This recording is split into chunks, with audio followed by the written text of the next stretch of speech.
जय श्रीराम। जय श्रीराम। आज आमे पुणी थरे एकाठी हेइछे गोस्वामी तुलसीदासंकर सेई अमरकृति श्री रामचरित मानस तारी भितरकु टिके बुड़ीबा पाई। हाँ आउ आज आमे बालकांडर गोटे बहुत माने विशेष जगार पहुंची छे।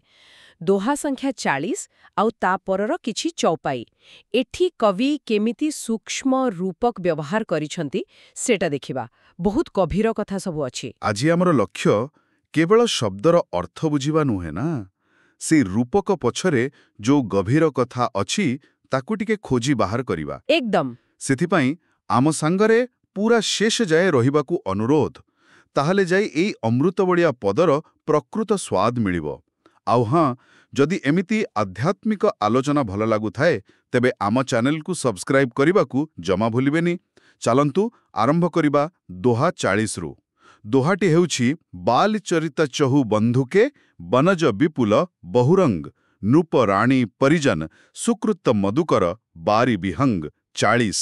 अच्छा, एई दोहारे तुलसीदास जी चारि भाई राम, लक्ष्मण, भरत, शत्रुघ्न एमानंकर जो पिलादिनर लीला बाल चरित ताकू गोटे बड़ रंग बेरंग पद्म पोखरी सांगे तुलना करिसंती।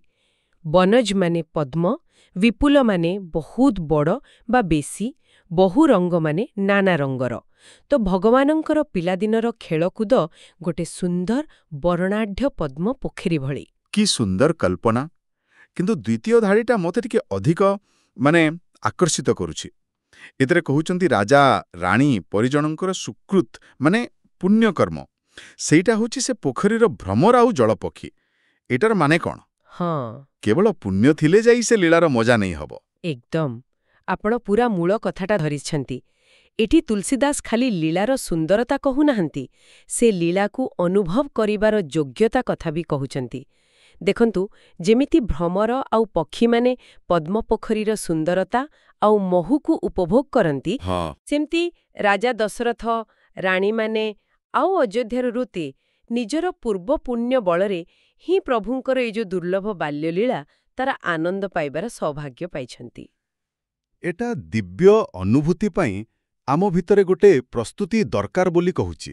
वाह, माने दिव्य अनुभूति खाली बाहरर घटना नुहे, जी ग्रहण करुछि तार भितरर स्थिति उपरे भी निर्भर करे। बा गोटे दोहरे कित्ते गभीर कथा, एहा परे कहानी कुआडे जाउची। हाँ, एई पिला दिनर मधुर परिवेश परे कहानी एबे गोटे नुआ मोड़ नेउची।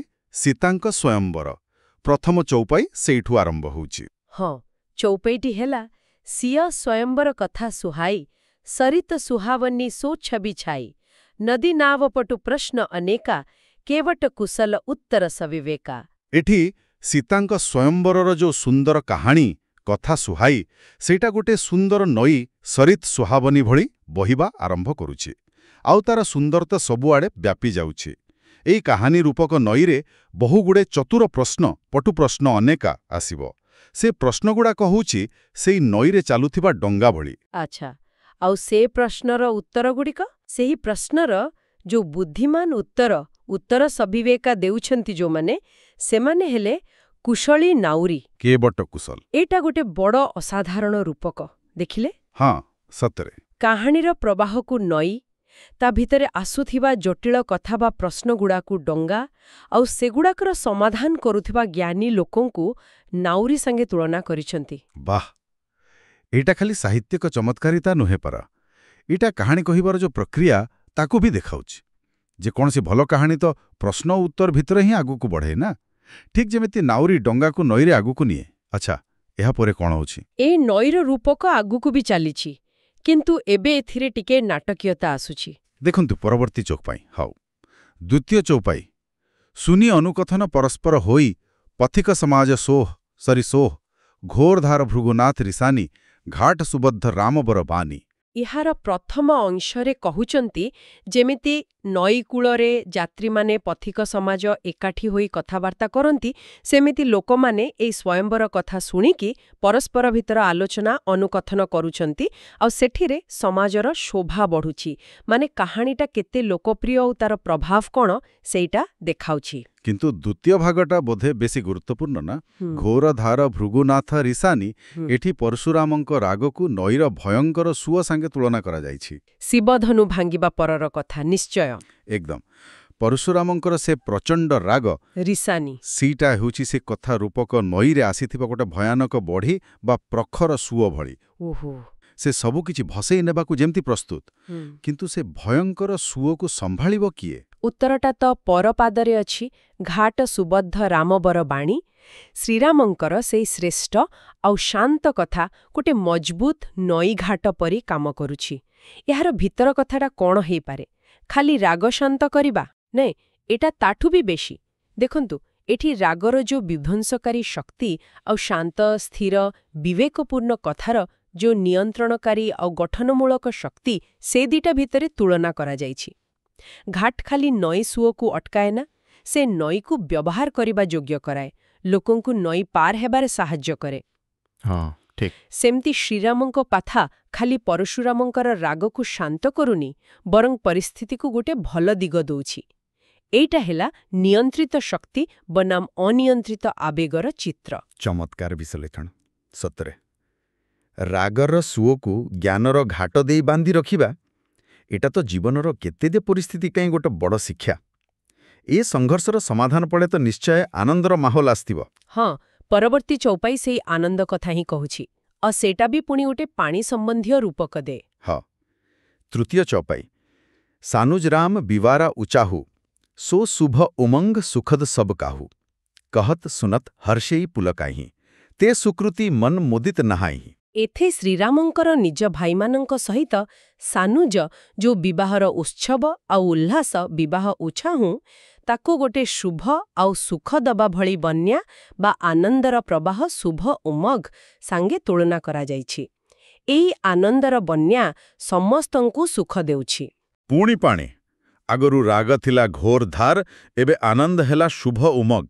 ଗୋଟେ ନେଗେଟିଭ ଆଉଟା ପଜିଟିଭ, କିନ୍ତୁ ଦିଟା ଯାକ ଶକ୍ତିଶାଳୀ ଭାବନାକୁ ପାଣିର ପ୍ରବାହ ସାଙ୍ଗେ ଯୋଡ଼ାଯାଇଛି। ଏଇଟା କ'ଣ କହୁଛି? ଏଇଟା ବୋଧେ କହୁଛି ଯେ ତୀବ୍ର ଭାବନାଗୁଡ଼ାକ, ସେ ଖରାପ ହଉ କି ଭଲ ହଉ, ସେଇଟା ମଣିଷକୁ ପୁରା ମାଡ଼ି ବସେ, ତାକୁ ପ୍ଲାବିତ କରିଦିଏ। ହେଲେ ଏଇ ଶୁଭ ଉମଗ୍ର ବିଶେଷତା ହେଲା ଏଇଟା ସୁଖ ଦିଏ।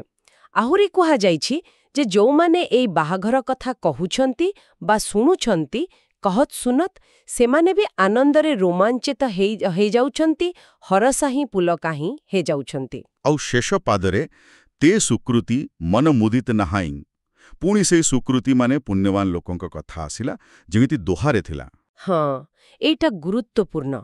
ସେଇ ପୁଣ୍ୟବାନ ଲୋକମାନେ ଖାଲି ରୋମାଞ୍ଚିତ ହଉନାହାନ୍ତି, ସେମାନେ ନିଜ ମନକୁ ଆନନ୍ଦରେ ମନମୁଦିତ ସେଇ ଶୁଭ ବନ୍ୟାରେ ଗାଧଉଛନ୍ତି। ନାହିଁ, ଏଠି ଗାଧେଇବା ମାନେ ଖାଲି ଶୁଣିବା ବା ଦେଖିବା ନୁହେଁ, ଏଇଟା ହେଲା ସେଇ ଆନନ୍ଦରେ ପୁରାପୁରି ବୁଡ଼ିଯିବା, ତା ସାଙ୍ଗେ ଏକା ହେଇଯିବା। ଓହୋ। ପୁଣିଥରେ ସେଇ ଦିବ୍ୟ ଆନନ୍ଦର ଗଭୀର ଅନୁଭୂତି ପାଇଁ ସେଇ ଯୋଗ୍ୟତା ବା ସୁକୃତ ଦରକାର ବୋଲି କୁହାଯାଉଛି। ବୁଝିଲି। ଏଇ ଦିବ୍ୟ ଆନନ୍ଦ ଖାଲି ବାହାରର ଘଟଣା ନୁହେଁ, ଏଇଟା ଗୋଟେ ଭିତରର ଅନୁଭୂତି, ଯାହା ଶୁଣୁଥିବା ଲୋକଙ୍କୁ ବି ପବିତ୍ର କରୁଛି। କିନ୍ତୁ ରାମାୟଣର କାହାଣୀ ତ ସବୁବେଳେ ସିଧାସଳଖ ଯାଏ ନା। ଏଇ ପରମାନନ୍ଦ ପରେ କ'ଣ କିଛି ବାଧା ଆସୁଛି? ଆପଣ ଠିକ୍ ଅନୁମାନ କରିଛନ୍ତି। ଚତୁର୍ଥ ଚୌପାଇରେ କାହାଣୀ ଗୋଟେ ଅଚାନକ ମୋଡ଼ ନେଉଛି, ଆଉ ସେଇଟା ବି ପୁଣି ଗୋଟେ ପ୍ରାକୃତିକ ରୂପକ ଦେଇ କୁହାଯାଇଛି। ହଉ। ଚତୁର୍ଥ ଚୌପାଇ ରାମ ତିଲକ ହିତ ମଙ୍ଗଲ ସାଜା, ପରବ ଯୋଗ ଜନୁ ଜୁରେ ସମାଜା, କାଇକୁମତି କେକେଇ କେରି, ପରିଯାସୁ ଫଲ ବିପତ୍ତି ଘନେରି। ପ୍ରଥମେ ଗୋଟେ ଭାରି ଆନନ୍ଦର ପରିସ୍ଥିତି କଥା କୁହାଯାଇଛି।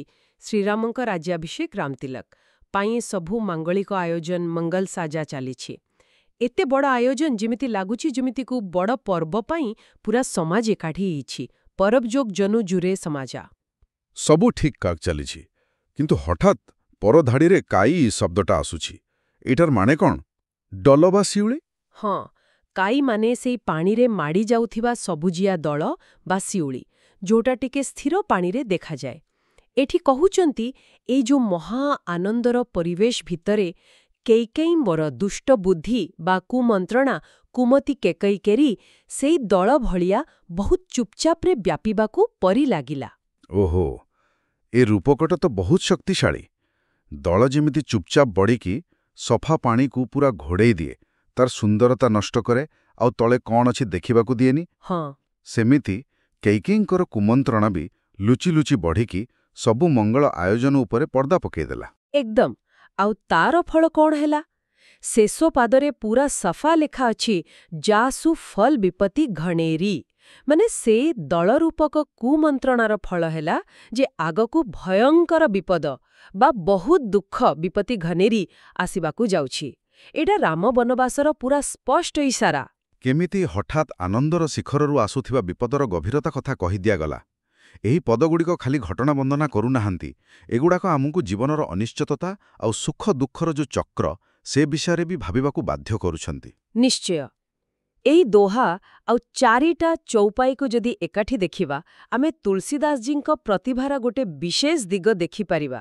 ସେ କେମିତି ଲଗାତାର ଭାବେ ପ୍ରକୃତିର ଅଲଗା ଅଲଗା ଜିନିଷକୁ ରୂପକ କରି ବ୍ୟବହାର କରିଛନ୍ତି।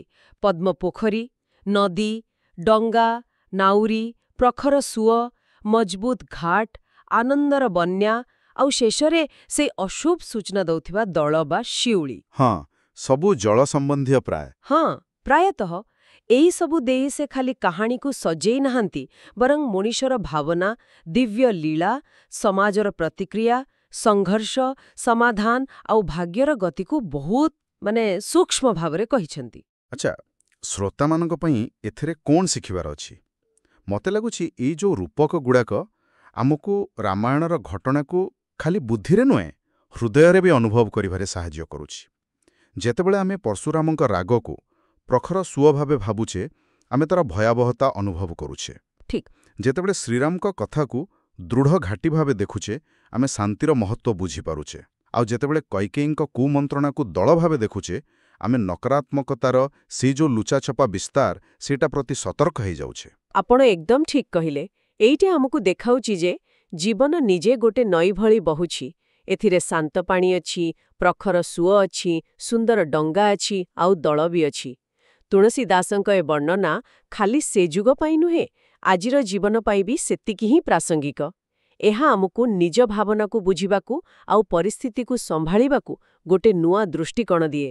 ଆଶା କରୁଛୁ ରାମଚରିତମାନସର ଏହି ଅଂଶ ଉପରେ ଆମର ଏହି ଯୋଉ ବିଶ୍ଳେଷଣାତ୍ମକ ଆଲୋଚନା, ଏହା ଆପଣମାନଙ୍କୁ ନିଶ୍ଚୟ କିଛି ନୂଆ ଜିନିଷ ଦେଇଥିବ ଆଉ ଭଲ ବି ଲାଗିଥିବ। ଏହି ପଦଗୁଡ଼ିକର ସାହିତ୍ୟିକ ସୁନ୍ଦରତା ଆଉ ଆଧ୍ୟାତ୍ମିକ ଗଭୀରତା ଆପଣଙ୍କୁ ବି ନିଶ୍ଚୟ ଛୁଇଁଥିବ।